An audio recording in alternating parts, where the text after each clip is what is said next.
Epa, kirolzaleok, errugizaleok, bai, gaur errugizaz arituko gazta.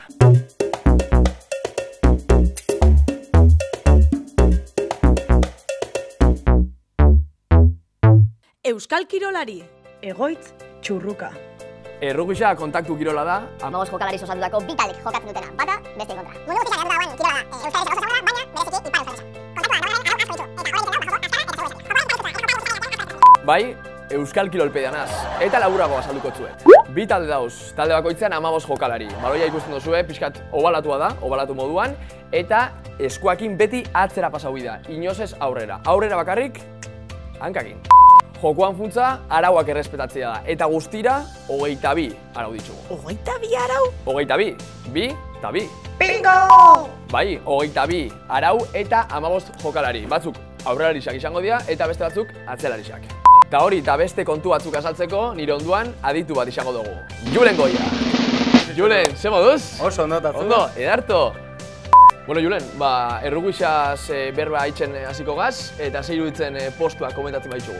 Primeran, hasi gaitezen. Aurrelarien artean hainbat postu daude. Ezkerreko arroina, orpokatzailea eta eskuineko arroinak aurre-aurreko lerroa osatzen dute. Horien atzean, bigarren lerroan 2 jokalari daude. Eta horien atzean, 3. lerroan 3 jokalari daude. 3. lerroa osatzen dutenak. Bueno, Julen, ondo esan dut? Ez dino beto. Bueno, Julen, eta zeue bai, atzelari xasa, ezta?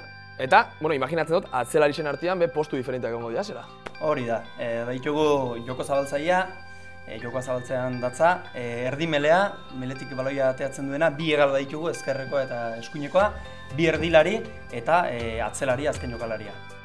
Eta adibidez, futbolan historia berdina da, oso diferentia da? Aldatzen da, 3 laurdenen lan alitzake futboleko aurrelariena bezala, ez? Gola sartze hori, entxeguak sartzea gure kasuan.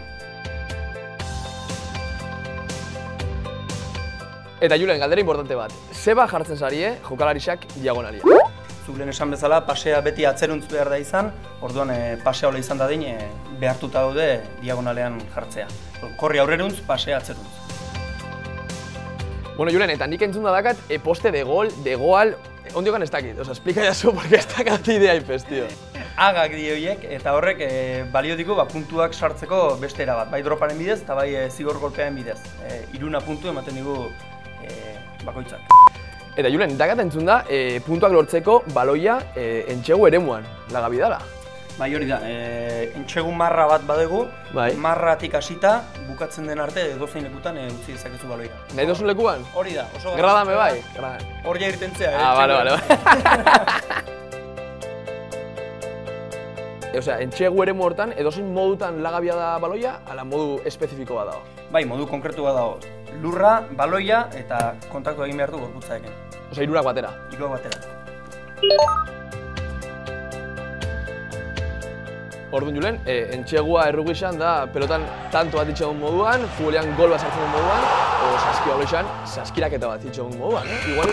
Hori da, apunteak ondo ikasita etorri zara. Por supuesto, Julen, por supuesto. Eta bueno, 3. denbora, imaginatzen dut 3. denbora errugixan tradizio bat izaten dala, ezta? Bai, hori da. Oso guztroko dugun zerbait da, bi taldeko jokalariak elkartzen gara, eta bueno, partidako anekdotak eta zerbeza. Eta... Coca-Colako dagoana, ezta? Eta eana, hori da. Hori, importantea. Logikamente, 3. denbora danoi gustatzen jaku, baina irabaztea bai, eta hortarako Julen puntuak lortu dira.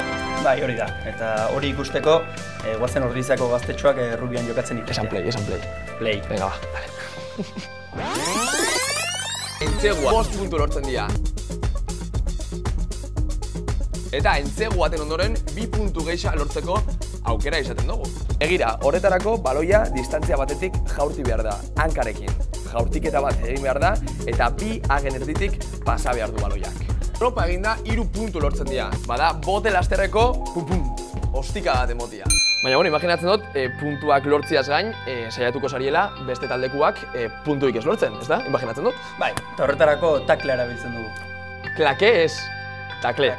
Vale, perfecto. Eta Julen, taklea plakatzea da, ezta? Beste jokalari sai heltzia, imaginatzen dut? Hori da, eta ezin da edonola egin, beti ere lepotik beruntz. Bueno, hobeto, gauza tingo dugu. ikustia eta ikastia. Sorbalden azpitik eustea zuzena da. Sorbaldetatik gora utziz gero, arau haustea egingo zenuke. Eta txurru, badakizu horri nola ditzen zaion? Noski baietz. Ikusi?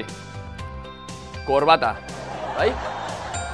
Gauza geixa, beste arau hausterik? Baloia ezin da aurreruz pasa, hori eginezkeo arauak hausten ditugu, eta uztartze bat izango litzateke. Bueno, irudizak ditugu eta ikustera goian, bale? Venga. Bi taldetako jokalariak jarriko dira bata bestearen parean, baloiaren lehian. Wow, ikusgarria, Eta alboko sakeak ere oso ikusgarriak izaten dira. Beira.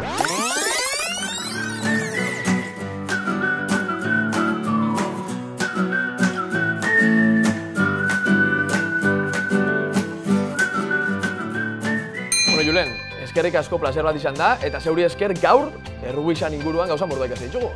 Zu laguntakoarekin errazago. Eta hori bai, hurrengo baten, hirugarren denbora izan ikusiko gaz, sosartzeko, eta zikasteko, bale? Eta oin, 3 kontatzean, magia eta afuera. Bano. Bale? 3, 2, 1. Bueno ulertuta, orduan, hemen beko kaxan dakazuez azalpen guztiak labur, esplikauta, eta baita gure sare sozialak. Euskeraz kirola itxeko, edo kirola euskeraz itxeko. YouTubeen Euskararen partida, 22 iritsi arte.